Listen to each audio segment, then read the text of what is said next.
आज से हम लोग देखते हैं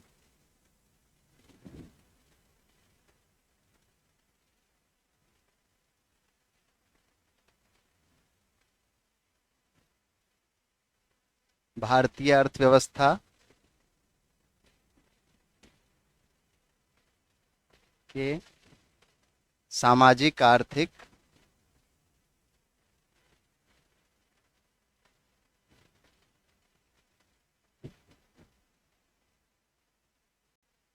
आर्थिक मुद्दे। इसमें हम लोग देखेंगे पहले असमानता,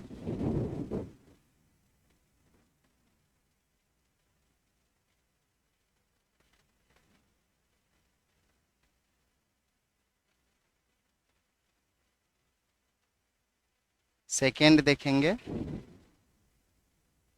बेरोजगारी, थर्ड देखेंगे निर्धनता।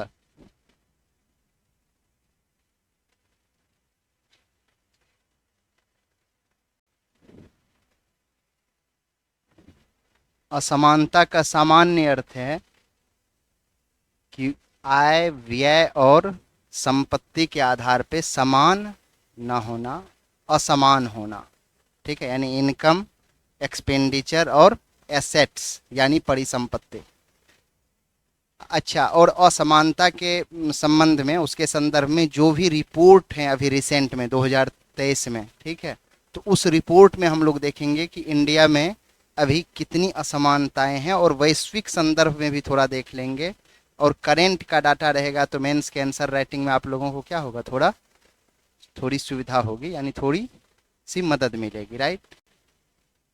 तो ये तो जनरल इसका मीनिंग हो गया कि असमानता का अर्थ हो गया समान ना होना। ये तो हर कोई जानता है कि जिस किसी शब्द के आगे अ लग जाए वो अपोजिट सेंस देता है, यानी विपरीत मीनिंग देता है। तो असमानता का अर्थ हम लोग देखेंगे कुछ इस कॉन्टेक्स्ट में, जैसे यूएन ने क्या कहा है, असमानता का क्या अर्थ है।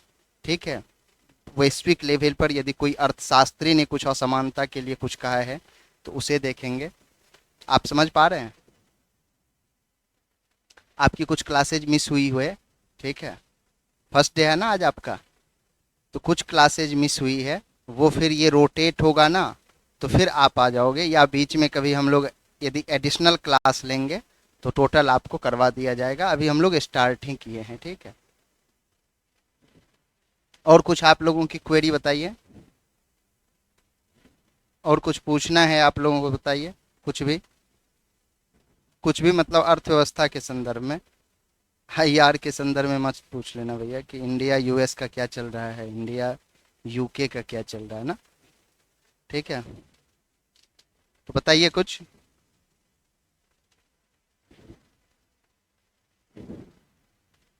आज हम लोग सबसे पहले देखेंगे असमानता में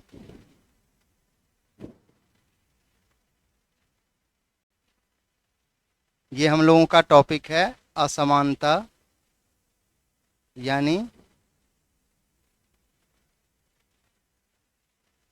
इन इक्वालिटी। इसमें सबसे पहले हम लोग देखें, पहले एक सिनॉप्सिस बना लेते हैं, ठीक है, ताकि हम लोगों को ये पता चले कि हम लोग किस डायरेक्शन में जाएंगे, इसमें कितने पहलू हम लोग कवर करेंगे। पहले तो देखेंगे इसका मीनिंग क्या है, असमानता का अर्थ क्या है, असमानता क्या है।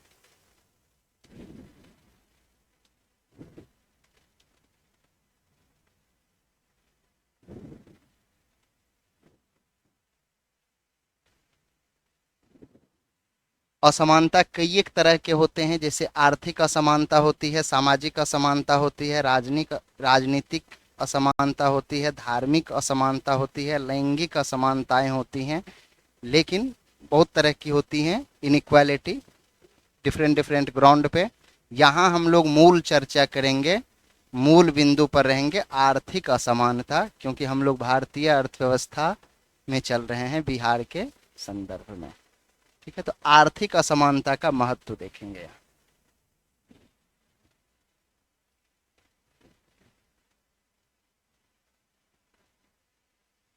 क्योंकि फिर बाद में आप लोग ये मत कहना कि राजनीतिक असमानता तो हम लोग चर्चा ही नहीं किए, तो वो पहलू हम लोगों का, वो विषय हम लोगों का यहाँ नहीं होगा।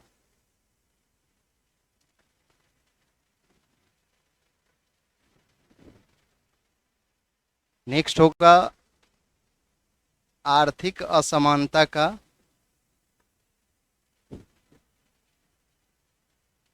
मापन। मापन मतलब मेजरमेंट, उसको कैसे मापते हैं। इसमें दो पॉइंट आएगा, एक आएगा गिनी गुणांक, इसको इंग्लिश में बोलते हैं गिनी कोएफिशिएंट।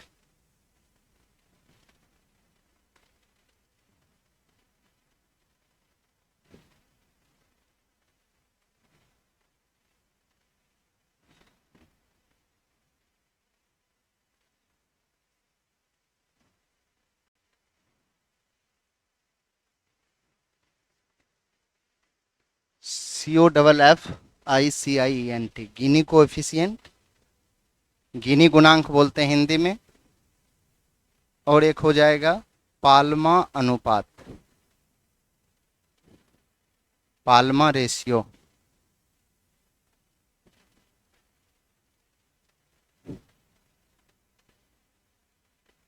यहाँ ये दोनों हम लोग मेन मेन पॉइंट इसका जानेंगे कि कैसे हम लोग असमानता को मेजर करते हैं, मापते हैं। इसके टेक्निकल टर्म में नहीं जाएंगे, ठीक है। हम लोगों को बस सामान्य चीज़ें पता हो जानी चाहिए।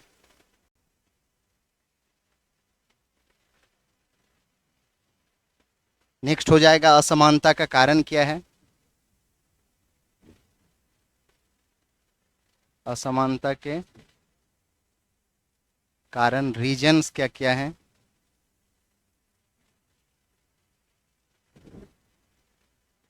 फिर हो जाएगा आय असमानता,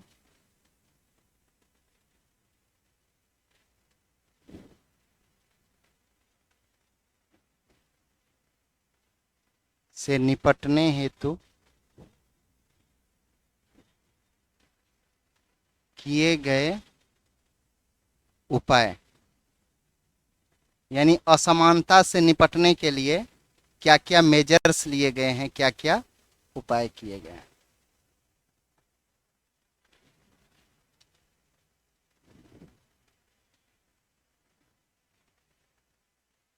नेक्स्ट होगा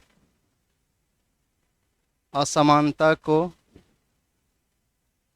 दूर करने में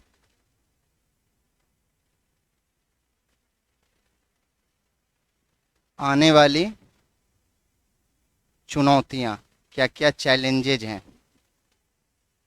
असमानता को हम लोग खत्म क्यों नहीं कर पा रहे हैं, क्या चुनौतियां हैं हम लोगों के समक्ष। अच्छा, एक पॉइंट और है कि इनइक्वालिटी से के संदर्भ में जितने सारे क्वेश्चंस आज तक पूछे गए हैं या जितने तरह के क्वेश्चंस बन सकते हैं, बीपीएससी जिस लेवल पे सोच सकता है, उस क्वेश्चन को क्या करेंगे, उसका क्वेश्चन आंसर भी लिखेंगे, आपको लिखवाया जाएगा बजाबते क्लास में, ठीक है। क्वेश्चन हम लोग लिखवा देंगे, क्वेश्चन आंसर, ताकि आप लोगों को किसी बात की का संकोच ना हो मन में कि कैसे कैसे लिखेंगे, ठीक है। फिर बाद में जब टेस्ट लिया जाएगा तो आप लोगों से करवाया जाएगा, ठीक है। और क्या होगा जब चुनौतियां आ गया, तब चुनौतियां आ गया तो समाधान बिल्कुल, ये तो समझते हैं आप लोग। आप लोग बहुत कुछ समझते हैं, पता है आप लोगों को। बस उस समझ को ना बाहर करने की ज़रूरत है। उस समझ को, पोटेंशियल है हर किसी के अंदर में, लेकिन उस पोटेंशियल को बाहर कर लें, और जिस दिन बाहर आ जाएगा उस दिन बीपीएससी में क्या होगा, ऑफिस के गेट पे आपका नाम आएगा। समाधान को ही बोलते हैं इंग्लिश में वे फॉरवर्ड, यानी आपको आगे की राह बतानी है।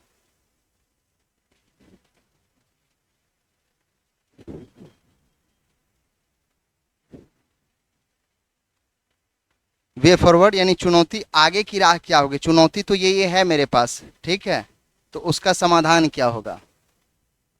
आपको पता है अभी इंडिया में सबसे ज्यादा असमानताएं हैं संपत्ति के लेवल पे, परिसंपत्ति के लेवल पे। वो हम लोग रिपोर्ट जब देखेंगे ना तो पूरा हॉलिस्टिक वे में देखेंगे, यानी व्यापक रूप में, कि इंडिया में 1% लोगों के पास, 1% लोगों के पास, 90% नहीं भैया, भारत में 1% आबादी के पास भारत की कुल जो संपत्ति है ना, उसका 40% संपत्ति 1% लोगों के पास है। ठीक है, ये हाल का रिपोर्ट है, उस पे है। वो रिपोर्ट को हम लोग डिटेल में आप लोगों को लिखवा देंगे, बता देंगे। तो ये सब क्या है, यदि मान लो 1% लोगों के पास देश के कुल संसाधन का 40% एसेट्स हो, संपत्ति हो,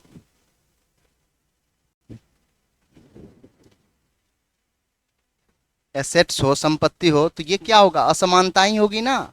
और विश्व भारत की जो आधी आबादी है उसके पास भारत की कुल संपत्ति का केवल 3% संसाधन है।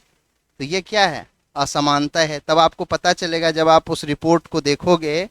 आपको नहीं देखना है रिपोर्ट, रिपोर्ट को हम देख लेंगे और उसके की फीचर्स आपको लिखवा देंगे जितना लिखना है एग्जाम में। तो जब आप देखोगे तो आपको लगेगा, ऐसे ही लगेगा कि भैया 1% लोगों के पास, इंडिया का जो 1% रिच धनी लोग हैं उनके पास टोटल 40% क्या है, एसेट्स है, संपत्ति है। और भारत की जो आधी आबादी है, ठीक है, यानी कितनी आबादी है, एक अमूमन 140 करोड़ ना, तो उसमें 70 करोड़ लोगों के पास जो है भारत की जो कुल संपत्ति है उसका 3% है, 70 करोड़ लोगों के पास।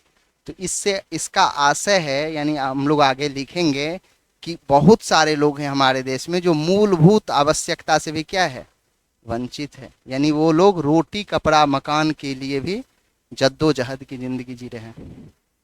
यहाँ तक कोई दिक्कत दिक्कत नहीं ना।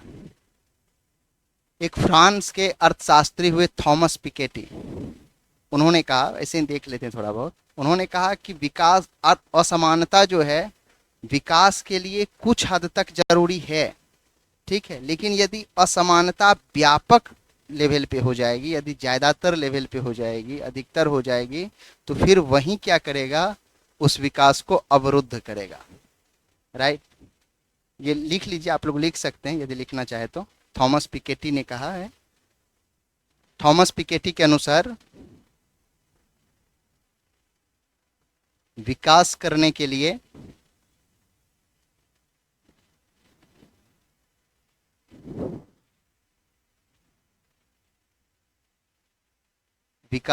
के लिए आपको कुछ असमानता की आवश्यकता होती है,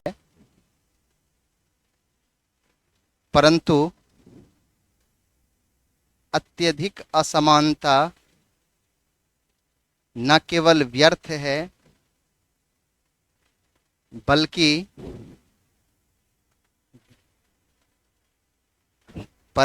अत्यधिक असमानता न केवल व्यर्थ है बल्कि विकास के लिए हानिकारक भी हो सकती है। देख रहे हैं आप लोग कि ये कह रहा है कि असमानता कुछ हद तक जरूरी है, लेकिन ज्यादातर अत्यधिक असमानता यदि हो जाएगी तो वो क्या होगा, विकास को ही बाधित करने लगेगा धीरे धीरे, क्योंकि यह गतिशीलता को कम करती है। आगे पॉइंट, नेक्स्ट पॉइंट इसी में है, क्योंकि यह गतिशीलता को कम करती है एवं हमारे लोकतांत्रिक संस्थानों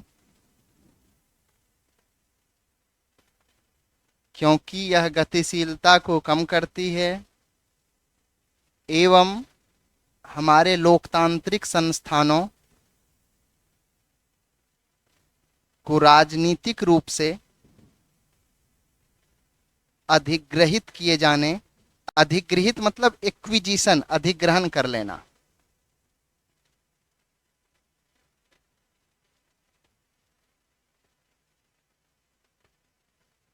अधिग्रहण को मतलब किसी चीज को अपने अपने कब्जे में ले लेना, अपने अधिकार में ले लेना। जो शब्द का अर्थ नहीं समझिएगा आप लोग पूछिएगा, ठीक है, टर्म नहीं समझेंगे तो फिर दिक्कत है।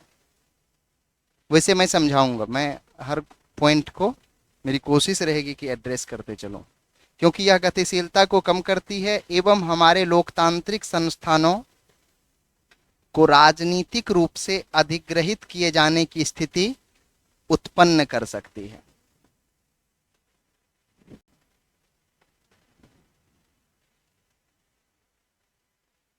थॉमस पिकेटी साहब ने कहा कि असमानता कुछ हद तक विकास के लिए क्या है, जरूरी है, लेकिन यदि ज्यादातर असमानता होगा तो क्या होगा, उस राज्य में या उस देश में विद्रोह की स्थिति उत्पन्न होगी, होगी ना, यानी असंतोष की भावना प्रबल होगी। और जब असंतोष की भावना प्रबल होगी तो कोई कोई छुटभैया लीडर वहां खड़ा हो जाएगा और वो क्या करेगा, एक मास को एक आंदोलन में कन्वर्ट करेगा और उस राज्य की जो पूरी की पूरी लोकतांत्रिक अवस्था स्थिति है उसको वो अधिग्रहित कर लेगी, अपने कब्जे में ले लेगी। इसका अर्थ समझ गए अब आप लोग। 2013 में भी अमेरिका के पूर्व राष्ट्रपति ने कहा था, बराक ओबामा साहब ने, कि वर्तमान परिवेश जो है, वर्तमान स्थिति जो है वो असमानता को क्या कर रही है, परिभाषित कर रही है, जो हमारे लिए एक चुनौती है। इनका स्टेटमेंट था कि असमानता हमारे समय को परिभाषित करने वाली चुनौती है। ये सब वाक्य, ये सब लाइन आपको एस्से में आप लिख सकते हो। यदि असमानता से संबंधित कोई भी एस्से आ जाए, एस्से आता है ना भैया बीपीएससी में, आपने सिलेबस देखा है बीपीएससी का, सॉरी देखा है ना, तो उसमें 300 नंबर के एस्से आते हैं और उस एस्से में यदि ये सब आप किसी महान आदमी का कोटेशन कोट करते हो तो एग्जामिनर को लगेगा कि बंदा रूबरू है चीज़ों से। बराक ओबामा ने कहा था 2013 में, अमेरिका के पूर्व राष्ट्रपति थे, नाम सुना होगा आप लोगों ने, यस, उन्होंने कहा था कि असमानता हमारे समय को परिभाषित करने वाली चुनौती है।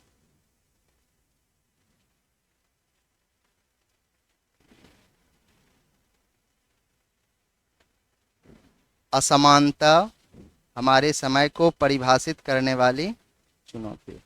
देखिए मुझे भी लग रहा था शुरू शुरू में, जो क्या कहते हैं, ये भारतीय अर्थव्यवस्था, जो लोगों के मन में एक भ्रांति है, यानी पूर्वाग्रह है, प्रिजुडिस है कि बहुत टफ होता है, ये होता है, क्या क्या भ्रांति है मार्केट में पता नहीं मुझे, राइट। तो मुझे और आप लोग नेक्स्ट डे और कंटिन्यू आते रहे, मतलब मुझे लगता था कि यार 2-4 ही बंदे बचेंगे, फिर तो कोई आएंगे ही नहीं, क्योंकि चीज़ें समझ में अब कितने को आ रहा है मुझे तो नहीं मालूम। बट मेरी कोशिश रहती है कि आप लोगों को डाउन टू अर्थ जाके चीज़ों को समझा दें, ठीक है। अब से मेरी कोशिश है कि आप लोगों को हॉलिस्टिक वे में लिखवा दें। क्या सही रहेगा, लिखवाना सही रहेगा? हाँ, तो लिखवाया जाएगा प्रॉपर।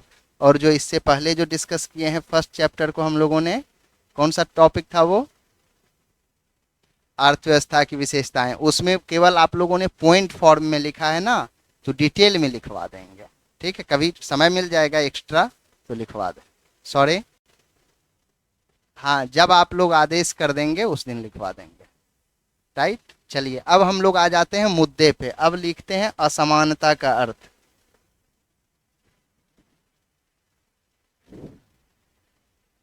पहला इसमें है हम लोगों का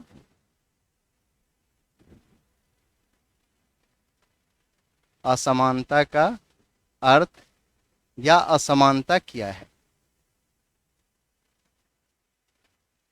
इसमें हम लोग जो जानते हैं या हम लोगों ने जो अपने परिवार में, समाज में असमानता का अर्थ समझा है, सुना है, देखा है, उसको लिखने के बजाय हम लोग कोशिश करेंगे कि असमानता का डिफिनेशन WB ने क्या कहा है, WB बोले तो वर्ल्ड बैंक, IMF ने क्या कहा है, WTO ने क्या कहा है, UN ने क्या कहा है, तो ये आपके आंसर राइटिंग को क्या करेगा, थोड़ा इंप्रेसिव बनाएगा, राइट। चलिए लिखिए, यूएन के अनुसार, यूएन बोले तो संयुक्त राष्ट्र, यूनाइटेड नेशंस, संयुक्त राष्ट्र के अनुसार असमानता का अर्थ समान न होने की स्थिति से है। थोड़ा थोड़ा आप लोग हाथ चला के लिखेंगे तो आज ये टॉपिक हम लोग कंप्लीट कर लेंगे। समान न होने की स्थिति से है, समान न होने की अवस्था से है, विशेषकर दर्जे, दर्जे मतलब होता है ना स्टेटस, कहता है ना लोग, उसका सोशल स्टेटस ठीक ठाक है। विशेषकर दर्जे, कौमा अधिकारों एवं अवसरों में समानता का न होना, विशेषकर दर्जे, अधिकारों एवं अवसरों में समानता का न होना असमानता कहलाता है।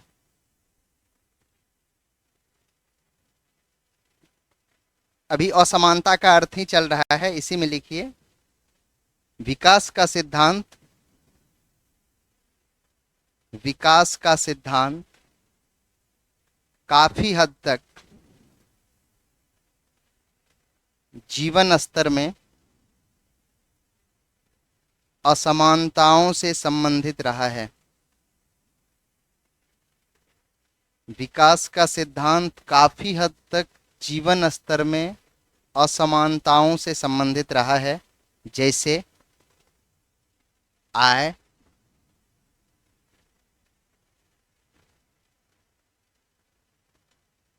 स्लैश संपत्ति, कौमा शिक्षा, कौमा स्वास्थ्य एवं पोषण में असमानताएं। जैसे आय स्लैश संपत्ति, कौमा शिक्षा, स्वास्थ्य एवं पोषण में असमानताएं। मिस हो रहा है क्या, छूट रहा है क्या? नेक्स्ट पॉइंट लिखिए, पॉइंट फॉर्म में लिखिएगा, ठीक है। पैराग्राफ फॉर्म में लिखने के बजाय कोशिश कीजिए कि पॉइंट फॉर्म में लिखें, और पॉइंट फॉर्म में ही जब आप मान लो मेंस का आंसर राइटिंग करोगे तो वो क्या होगा, इम्प्रेसिव होगा, अच्छा होगा। नेक्स्ट पॉइंट लिखिए, आर्थिक असमानता किसी समाज के सदस्यों, आर्थिक असमानता किसी समाज के सदस्यों एवं समूहों के मध्य, यानी उस समाज में जो जितने सारे लोग हैं और या उस समाज में जितने सारे ग्रुप्स हैं, समूहों के मध्य संसाधनों एवं अवसरों के असमान वितरण को संदर्भित करती है। आप देखोगे कि एक ही समाज में सभी लोगों को समान अवसर नहीं मिलते हैं, ठीक है। आर्थिक असमानता किसी समाज के सदस्यों एवं समूहों के मध्य संसाधनों एवं अवसरों के असमान वितरण को संदर्भित करती है। यानी एक समाज में आप देखोगे, आप जिस किसी भी समाज से बिलोंग करते हो, उस समाज के सभी लोगों को क्या इक्वल अपॉर्चुनिटी मिलती है, यानी समान अवसर मिलता है? नहीं मिलता। उस समाज के जितने सारे रिसोर्सेज हैं, संसाधन हैं, उस पे सभी लोगों को समान अधिकार मिलता है? नहीं मिलता। नेक्स्ट, आर्थिक असमानता के अनेक आयाम हैं। आर्थिक असमानता के अनेक आयाम हैं, जैसे आय, धन, इनकम, वेल्थ, खपत एवं अवसर। ये सब क्या हो गया, ये आर्थिक असमानता के अनेक आयाम हैं, यानी डायमेंशंस हैं। नेक्स्ट पॉइंट लिखिए, आय की असमानता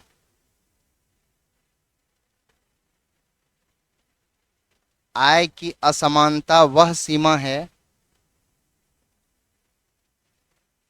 आय की असमानता, आप प्लेन पेज पे लिखेंगे तो बेहतर होगा, क्योंकि आपको आंसर राइटिंग लाइनिंग वाले पेज पे नहीं करनी है एग्जाम हॉल में। कोशिश कीजिए कि प्लेन वाला पेज हो तो सही रहे। आय की असमानता वह सीमा है जिस सीमा तक आय, आय मतलब इनकम, जिस सीमा तक आय एक जनसंख्या के मध्य असमान तरीके से, ज्यादा स्पीड लिखा रहे हैं क्या?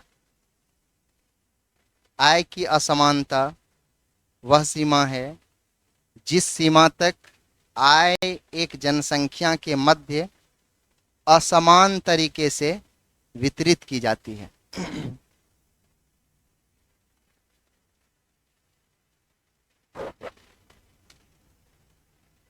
धन की असमानता, नेक्स्ट पॉइंट, धन की असमानता, वित्तीय संपत्ति, कौमा भौतिक संपत्ति यानी फाइनेंशियल एसेट्स और फिजिकल एसेट्स। धन की असमानता, वित्तीय संपत्ति, कौमा भौतिक संपत्ति, कौमा गोल्ड सोना आदि का असमान वितरण होता है। अभी आप देखोगे कि अभी कहीं पे ईडी की कार्रवाई चल रही है, वहां पता चल रहा है कि एक बोरा जो है वो गोल्ड मिला है बजावते। कोई लीडर हैं, उनके यहाँ छापा हुआ है, तो एक मतलब बोरा वो छोटा वाला नहीं समझ लेना, ये बुक वाला एक बड़ा सा बोरा, उसमें गोल्ड मिला है और कितने बोरे की खोज अभी चल रही है। तो ये क्या है, उस समाज के लिए या उस डिस्ट्रिक्ट के लिए या उस स्टेट के लिए या ऐसे समझो कि हमारे देश के लिए ये क्या है, इन इक्वल डिस्ट्रीब्यूशन है, यानी असमान वितरण है ना। किसी के पास घर में पैसे भरे पड़े हैं, उसको छिपाने के लिए जगह नहीं है, और एक वर्ग हमारे समाज का ऐसा है कि वो रोटी के लिए क्या कर रहा है, जद्दोजहद कर रहा है, उसको अपने बच्चे को पढ़ाने के लिए पैसे नहीं। नेक्स्ट, आय जीवन की गुणवत्ता का एक प्रमुख निर्धारक है। यदि आपकी इनकम अच्छी होगी तो आपकी क्वालिटी ऑफ लाइफ क्या हो जाएगी, ऑटोमेटिक अच्छी हो जाएगी। आय जीवन की गुणवत्ता का एक प्रमुख निर्धारक है, जो व्यक्तियों एवं परिवारों, आय जीवन की गुणवत्ता का एक प्रमुख निर्धारक है जो व्यक्तियों एवं परिवारों के स्वास्थ्य और कल्याण को प्रभावित करती है। कोई ऐसा वाक्य जो अभी तक आप लिखे हो जो समझ में ना आया हो, स्वास्थ्य और कल्याण को प्रभावित करती है।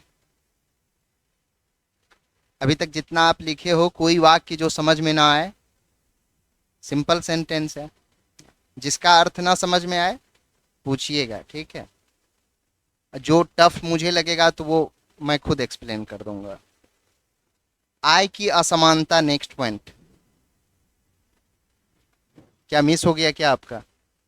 आय की असमानता कुछ हद तक व्यक्तिगत प्रतिभा, आय की असमानता कुछ हद तक व्यक्तिगत प्रतिभा एवं उपलब्धि का परिणाम है। कोई कोई बच्चे को आप देखोगे कि वो खुद में डिजर्व कर रहा होता है, वो उसकी प्रतिभा है और उसका वो अचीवमेंट होता है, जिस वजह से ऑटोमेटिक क्या होती है, इनइक्वालिटी आती है। दो भाई में ही एक भाई पढ़ करके आईएएस बन जाता है और एक भाई यहीं गली में खेल रहा होता है, राइट। आय की असमानता कुछ हद तक व्यक्तिगत प्रतिभा एवं उपलब्धि का परिणाम है, परंतु यह मुख्यतः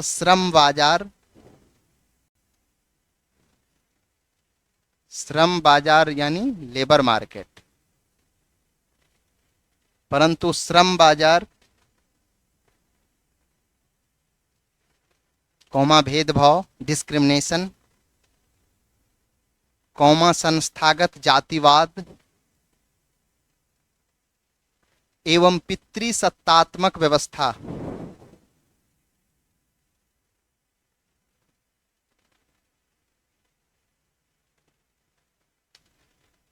पितृसत्तात्मक व्यवस्था, गलत मत लिखिएगा, स्पेलिंग मात्रात्मक सही, मात्रा सही लिखिएगा। पितृसत्तात्मक व्यवस्था जैसे संरचनात्मक तथा सांस्कृतिक कारकों का भी, कहां तक लिखे, आय की असमानता कुछ हद तक व्यक्तिगत प्रतिभा एवं उपलब्धि का परिणाम है, कौमा, परंतु यह मुख्यतः श्रम बाजार, कौमा भेदभाव, कौमा संस्थागत जातिवाद एवं पितृसत्तात्मक व्यवस्था जैसे संरचनात्मक तथा सांस्कृतिक कारकों का भी परिणाम है। सांस्कृतिक कारक मतलब फैक्टर, कौन, कल्चरल फैक्टर जो है, जो हमारे समाज में एक संस्कृति से संबंधित है कि ये काम लड़के नहीं कर सकते, ये काम तो लड़कियों का है, या ये काम लड़कियां ही कर सकती, ये काम लड़के नहीं कर सकते। ये जो जेंडर के आधार पे समाज में क्या है, बायसनेस है, लैंगिकता के आधार पर जो भेदभाव है, पितृसत्तात्मक व्यवस्था, यानी जो हमारे समाज में जो पैट्रियार्कियल माइंडसेट है लोगों की, नहीं समझ रहे हो, तो इस वजह से भी असमानताएं फैलती हैं। ठीक है, चुन्नू मुन्नू होगा तो वो बाहर जाएगा पढ़ने न्यूयॉर्क, यदि बुधिया हो जाएगी तो गांव में ही किसी सरकारी स्कूल में पढ़ेगी। तो ये क्या है, इनइक्वालिटी हमारे परिवार से भी क्रिएट होता है, हमारे समाज से भी क्रिएट होता है। और संस्थागत जातिवाद यानी इंस्टीट्यूशनल कास्टेज, मैंने आपको शुरू में बताया था कि इकोनॉमी की, इंडियन इकोनॉमी की मार्केट में कोई भी हिंदी में अच्छी बुक नहीं है, जो भी है वो एकेडमिक पॉइंट ऑफ व्यू से यानी शैक्षणिक पृष्ठभूमि से वो बुक लिखी गई है, जो कमीशन के दृष्टिकोण से यानी बीपीएससी, यूपीएससी, यूपी पीसीएस, जो भी स्टेट पीसीएस है उसकी बुक अच्छी नहीं है मार्केट में। आपको जो भी कंटेंट प्रोवाइड किया जाएगा मेरे तरफ से वो टोटल इंग्लिश का कंटेंट है, मैं आपको क्लियर बता दे रहा हूँ, और उसको हम सरल शब्दों में आप तक पहुँचाने का क्या करेंगे, काम करेंगे।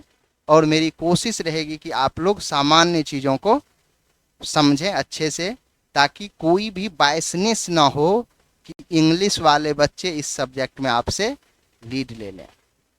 ठीक है, मीडियम का फ़र्क जो पड़ता है यूपीएससी में या कहीं भी, तो क्योंकि हिंदी में चीज़ें हैं, हिंदी में हम उसको आसान भाषा में समझ नहीं पाते। ठीक है, जो मार्केट में भी हिंदी में कुछ चीज़ें अवेलेबल है, वो उसकी लैंग्वेज इतनी क्लिष्ट होती है, क्लिष्ट मतलब कठिन होती है कि हम नहीं समझ पाते। इसीलिए मेरी कोशिश है कि आपको सही चीज़ें आसानी से डिलीवर हो जाए। यहाँ तक कोई दिक्कत? संस्थागत जातिवाद भी है ना हमारे समाज में, जिस समाज से हम बिलोंग करते हैं। नेक्स्ट पॉइंट लिखिए, आय एवं धन की असमानता में वृद्धि के परिणाम स्वरूप धन, आप लोग थक जाइएगा तो बता दीजिएगा, लिखाना बंद कर देंगे तब। ठीक भैया जी, आय एवं धन की असमानता में वृद्धि के परिणाम स्वरूप उपभोग की असमानता उत्पन्न होती है। आपको ये पता होना चाहिए कि कमीशन का जो एग्जाम है, मेन लड़ाई है इसकी मेंस की और आंसर राइटिंग की। आप जितना अच्छा लिखोगे, जितना कलम आप तोड़ पाओगे, रेस के निकट आप उतने नज़दीक रहेंगे। तो लिखने से मत डरिएगा, वैसे आप मुझे कह देंगे तो हम लिखाना बंद कर देंगे। राइट, आय एवं धन की असमानता में वृद्धि के परिणाम स्वरूप उपभोग की असमानता उत्पन्न होती है, अर्थात धनी लोग भोजन, पानी, कौमा देके लिखिएगा, अर्थात धनी लोग भोजन, कौमा पानी, कौमा आश्रय, आश्रय मीन्स शेल्टर, जहां हम लोग रहते हैं या कहीं रहने के लिए घर बना लेते हैं, जहां स्टे करते हैं, ठहरते हैं। अर्थात धनी लोग भोजन, कौमा पानी, कौमा आश्रय, कौमा बिजली यानी इलेक्ट्रिसिटी, कौमा परिवहन यानी ट्रांसपोर्ट, एवं अन्य सामग्री, एवं अन्य सामग्री तथा अदृश्य वस्तुओं, अदृश्य वस्तु क्या हो गया, यस, यानी इनटेंजिबल, जिसको हम मान लो देख नहीं रहे हैं, यस, अदृश्य वस्तुओं एवं सेवाओं की गुणवत्ता एवं मात्रा में अधिक उपभोग करते हैं।